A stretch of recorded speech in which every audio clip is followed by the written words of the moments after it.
ইসরায়েলের প্রধানমন্ত্রী Benjamin Netanyahu সোমবার এক গুরুত্বপূর্ণ ঘোষণায় জানিয়েছেন, ইসরায়েল এখন হামাসকে সম্পূর্ণ নিরস্ত্র করবে এবং গাজা উপত্যকাকে সামরিকভাবে নিরস্ত্র অঞ্চল হিসেবে গড়ে তুলবে।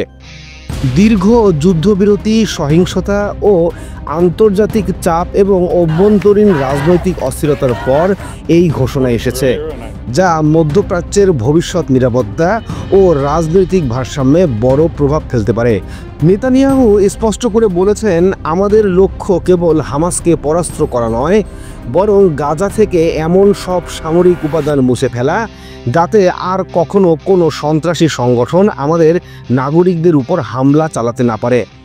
তিনি আরও যোগ করেন, এই যুদ্ধ শেষ হবে তখনই যখন গাজা এমন এক অঞ্চলে পরিণত হবে যেখানে অস্ত্র, রকেট, টানেল বা কোনো সশস্ত্র গোষ্ঠীর অস্তিত্ব থাকবে না। গাজার রাজনৈতিক ভবিষ্যৎ এখনও অনিশ্চিত। যুক্তরাষ্ট্র, মিশর ও কাতার মধ্যস্থতায় তৈরি যুদ্ধবিরতি চুক্তির অংশ হিসেবে হামাসের অস্ত্র সমর্পণ, ইসরায়েলি সেনা প্রত্যাহার ও আন্তর্জাতিক মানবিক সহায়তা প্রবাহ বজায় রাখার কথা ছিল। কিন্তু নেতানিয়াহুর এই নতুন ঘোষণা ইঙ্গিত দেয় যে ইসরায়েল এখন আরও কঠোর নিরাপত্তা কাঠামো গড়তে চায়, যা গাজার শাসন ব্যবস্থায় সরাসরি প্রভাব ফেলতে পারে। এই ঘোষণার রাজনৈতিক তাৎপর্য গভীর। নেতানিয়াহু বর্তমানে অভ্যন্তরীণ চাপের মুখে রয়েছেন।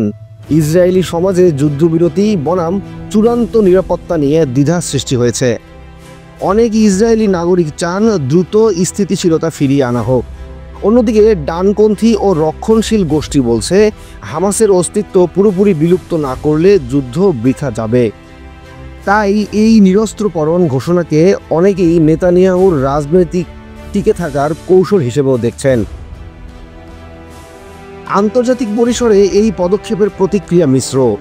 যুক্তরাষ্ট্রের স্টেট ডিপার্টমেন্ট সতর্ক করেছে যে গাজাকে সম্পূর্ণ নিরস্ত্র করা মানে মানবিক ভারসাম্য নষ্ট হওয়ার ঝুঁকি, কারণ এমন পদক্ষেপে সাধারণ জনগণের জীবন আরও বিপন্ন হতে পারে।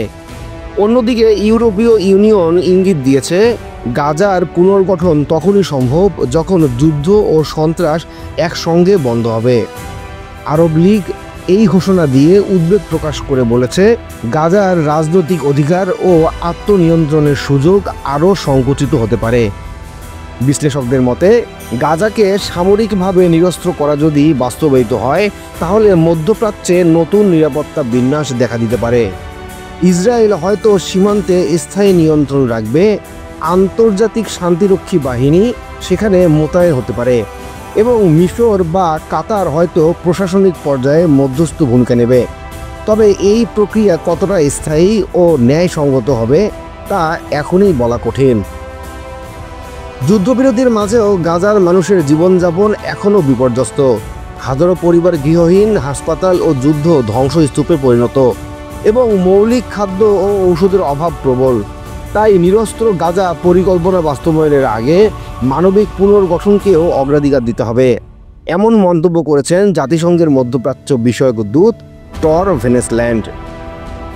শেষ পর্যন্ত প্রশ্ন একটাই থেকে যায়, গাজার নিরস্ত্রকরণ কি শান্তির পথ খুলে দেবে নাকি নতুন সংঘাতের বীজ বহন করবে? নেতানিয়াহুর সরকারের সিদ্ধান্ত যদি বাস্তবায়িত হয়, তাহলে তা হবে 21 শতকের মধ্যপ্রাচ্য রাজনীতির অন্যতম বড় রূপান্তর, যার ফলাফল নির্ধারণ করবে গাজার মানুষ, ইসরায়েলের নিরাপত্তা ও আন্তর্জাতিক কূটনীতির ভবিষ্যৎ।